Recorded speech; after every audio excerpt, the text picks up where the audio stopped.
நற்செய்தி வாசகம். லூக்கா எழுதிய நற்செய்தி 2ஆம் அதிகாரம். ஆண்டவரின் உயிருள்ள வார்த்தைகள் 22 40 முடிய. மோசேயின் சட்டப்படி தூய்மைச் சடங்கு நிறைவேற்ற வேண்டிய நாள் வந்தபோது குழந்தையை ஆண்டவருக்கு அர்ப்பணிக்க அவர்கள் எருசலேமுக்கு கொண்டு சென்றார்கள். ஏனெனில் ஆண் தலைப்பேறு அனைத்தும் ஆண்டவருக்கு அர்ப்பணிக்கப்படும் என்று அவருடைய திருச்சட்டத்தில் எழுதியுள்ளது.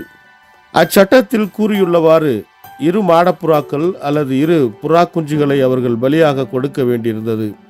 அப்போது எருசலேமில் சிமியோன் என்னும் ஒருவர் இருந்தார். அவர் நேர்மையானவர், இறைப்பற்று கொண்டவர், இஸ்ரேலுக்கு வாக்களிக்கப்பட்ட ஆறுதலை எதிர்பார்த்திருந்தவர். தூய ஆவி அவர் பெற்றிருந்தார். ஆணுடைய மெசியாவை காணும் முன் அவர் சாகப்போவதில்லை என்று தூய ஆவியால் உணர்த்தப்பட்டிருந்தார். அந்த ஆவியின் தூண்டுதலால் அவர் கோவிலுக்கு வந்திருந்தார்.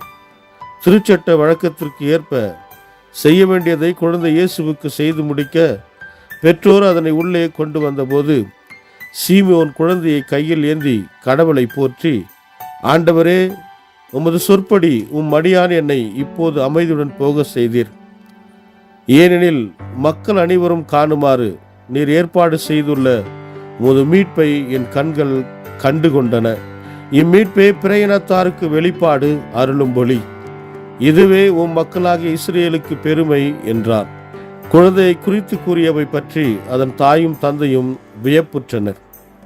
சிமியோன் அவர்களுக்கு ஆசை கூறி அதன் தாயாகிய மரியாவை நோக்கி, இதோ இக்குழந்தை இஸ்ரேல் மக்களுள் பலரின் வீழ்ச்சிக்கும் எழுச்சிக்கும் காரணமாக இருக்கும், எதிர்பார்க்கப்படும் அடையாளமாகவும் இருக்கும்.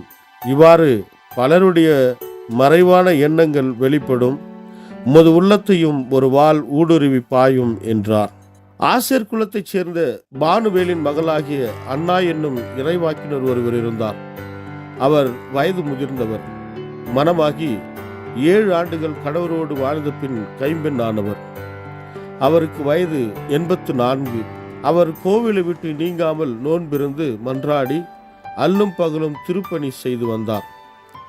அவரும் அந்நேரத்தில் அங்கு வந்து கடவுளை புகழ்ந்து எருசலேமின் மீட்புக்காக காத்திருந்த எல்லாரிடமும் அக்குழந்தையை பற்றி பேசினார். ஆண்டோட திருச்சட்டப்படி எல்லாவற்றையும் செய்து முடித்த பின்பு அவர்கள் கலிலேயாவில் உள்ள தங்கள் ஊர் ஆகிய நாசரேத்துக்கு திரும்பிச் சென்றார்கள். குழந்தையும் வளர்ந்து வலிமை பெற்று ஞானத்தில் நிறைந்து கடவுளுக்கு உகந்ததாயிருந்தது. இது வாழ்வு தரும் கிறிஸ்துவின் நற்செய்தி. கிறிஸ்துவே உமக்கு புகழ்.